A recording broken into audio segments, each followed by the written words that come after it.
Alors les outils sur lesquels ça repose, c'est d'abord de faire un diagnostic énergétique de l'exploitation agricole. Donc ça, c'est l'outil Je diagnostique ma ferme de l'IRA2E qui va être utilisé, qui va être complété, qui va permettre de faire l'état des lieux et derrière le plan d'action d'économie d'énergie. C'est le premier outil. Un deuxième outil qui est utilisé en complément, ça va être l'outil de diagnostic de vulnérabilité des exploitations agricoles par rapport au changement climatique. Et donc ça va être un outil qui va nous servir à regarder quelle est l'évolution du climat dans les années à venir et comment nos actions qu'on a prévu de faire pour gagner de l'énergie vont être effectivement compatibles à terme avec le changement climatique. Et le troisième outil qui va être l'outil de parcours d'accompagnement, la plateforme Fabacé, qui elle va servir à accompagner en fait l'agriculteur et l'animateur pour pouvoir effectivement suivre leur parcours, suivre leur démarche, les relancer, les pointer, etc. Enfin, les aider à faire avec plein de ressources pédagogiques pour aider, si on ne sait pas, pour aider à mettre en œuvre les actions. Voilà les trois outils principaux.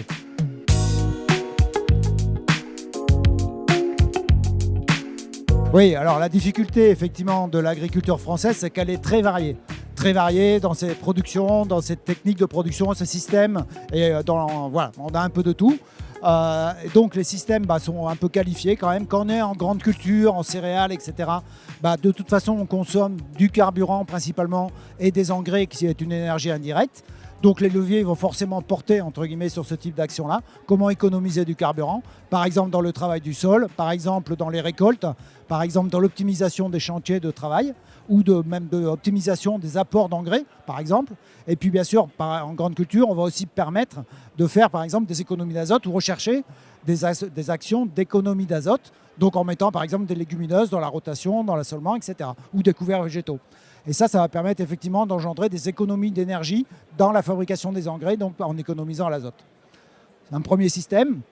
Si on prend un autre système, par exemple en élevage, en bovin-lait par exemple, ou en élevage laitier de manière plus générale, là on va pouvoir travailler sur les cultures comme pour les grandes cultures, mais on va aussi pouvoir travailler, vu qu'un des postes de consommation c'est l'électricité de la salle de traite, on va aussi pouvoir travailler sur l'économie d'électricité dans la salle de traite, avec des chauffe-eau solaires, des récupérateurs de chaleur sur le temps calé pour économiser la chaleur du chauffage de l'eau, bref, et d'autres équipements de ce type-là. Voilà. Et puis dans d'autres systèmes, dans la viticulture par exemple, il y a un système très présent dans le maraîchage. S'il n'y a pas de serre chauffée, déjà c'est un premier truc. On va retomber sur les exploitations agricoles qui vont consommer un peu comme pour les céréales. Ils vont consommer de la fertilisation, donc toutes les démarches de fertilisation vont être bonnes.